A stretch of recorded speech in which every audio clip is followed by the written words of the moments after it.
Hey, Comic Book Geeks, Comic Book Casey coming at you still in Harvard Square, but this time I am in the Cornerstone comic book store of the area, and we are with the owner of that store, and that store's name, one more time, is?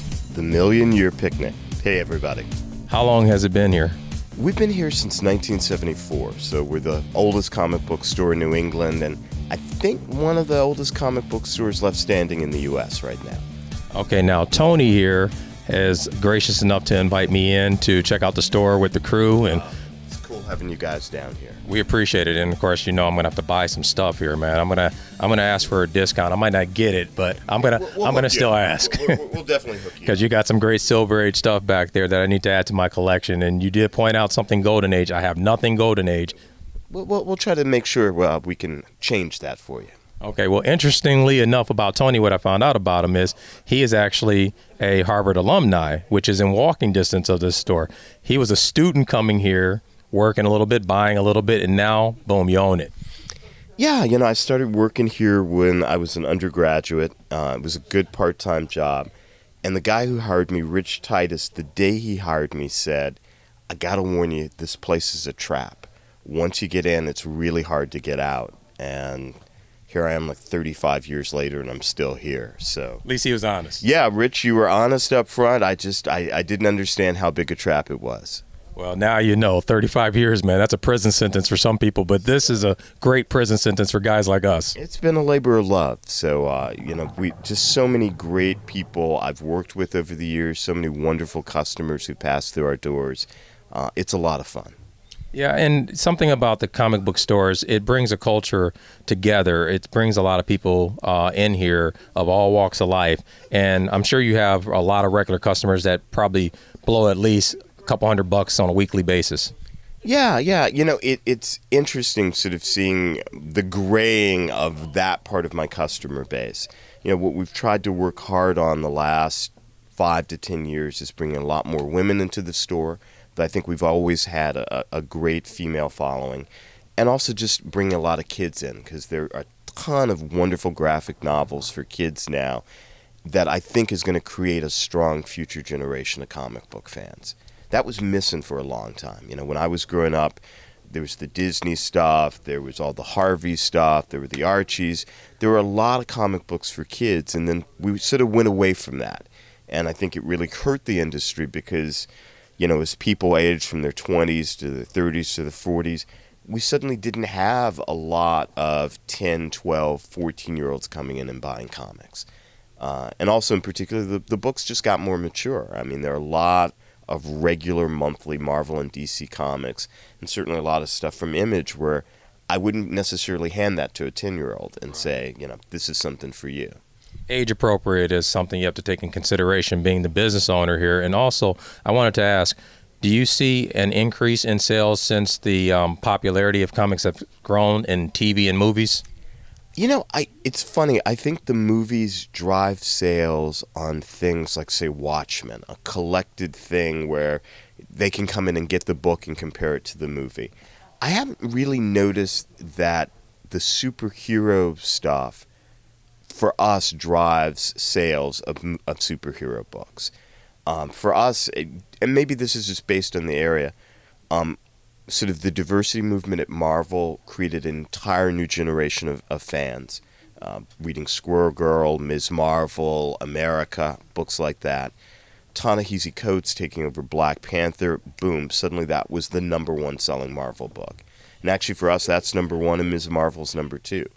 So that kind of stuff drove sales for us a lot better than just the latest big movie. I remember when my son was in preschool, sort of walking in, and there are all these 4 and 5-year-olds with comic book T-shirts who've never read a comic book. Because to them, a movie or a video game or a Lego set doesn't necessarily mean that they're going to go out and search the source material. So I think what's really important for, particularly mainstream comics to do is to try to connect with those young readers with stuff that's age appropriate when they're 4, when they're 6, when they're 8, and try to build a readership that's going to graduate to the regular Marvel, DC, whatever, Dark Horse books. So that's important. Well, I think you make a very good point, and I think Disney has done that with superhero force cartoons and the books, where they show the Marvel characters as children, sort of in a club of elite super beings that go out and fight the little bad guy villains, but they're all about 10 or 12 years old. Yeah. I mean, that kind of stuff works, but, really trying to do that in book format. I mean, one of the things I've often lamented is that, Marvel and DC, and I may be wrong on this, I think DC may be doing a little bit of this now, haven't really gone out and created a strong division of kids' graphic novels and then partnered with someone like Scholastic. I remember when my kid was 3, first day of preschool, they hand you a Scholastic catalog. Then you go to public school, first day of kindergarten, here's your Scholastic catalog. Every year there's a library book fair in the school, sponsored by Scholastic. And ever since Jeff Smith did Bone with them, that whole graphic novel market for kids has just exploded. So I think we get more kids coming in looking for Amulet or the latest Raina Telgemeier graphic novel or that whole sort of breadth and wealth of kids' graphic novels. Those kids are coming in more often than kids who are looking for Flash or Superman or Spider-Man. So I would like to see something like that to really drive young readership towards superhero stuff. That makes perfectly good sense because I guess now you have the Generation X, then you have the millennials, and I don't know if you try to distinguish or try to even guess, which I would think would be a fun game as a comic book store owner when somebody's walking in based on their age. I would try to guess what they're going to go for. Do you ever do that? Somewhat, but I mean, we carry a pretty diverse selection of comics. So, Jerry Wiest, who founded the store, was an old-time science fiction fan, hence the store is named after the title of a Ray Bradbury story. So, the old, comic book fan, loved EC Comics, but he was also a big underground comic fan. At one point had a huge collection of Robert Crumb original artwork. So, what we've done, we've always tried to carry comics, whether you were 8 or 80, you'd be able to find something here. So yeah, I mean, sometimes you play the game, but nowadays I find that you just don't know when someone walks in the door, do they want something from the underground aisle, do they want Love and Rockets, are they looking for the latest Chris Ware, if Chris Ware were still really getting stuff out, are they looking for that kind of stuff? Or, maybe they've got a kid and they want to buy, Cleopatra in Space or Tintin. So, like that sophisticated person who might walk through the door that you might say maybe he's looking for something out of the Raw magazine, the no-brow school of stuff. Just as easily could be looking for, Tintin comics and Asterix comics that they read when they were a kid. Or they could be looking for old comic strip reprint books. Maybe they're looking for Crazy Cat. So it's a little bit more difficult now to try to pinpoint what people are into. Well, I, for one, can give you a heads up. If my mom ever walks into the store, she prides herself on being a baby boomer. She would be looking for the Archies. Yeah. And it is funny. There was that point where Archie sold a tremendous amount of books because it was the one thing that was sort of definitely targeted at young female readers. And then manga came along, and that was a whole new thing that a lot of young girls got into.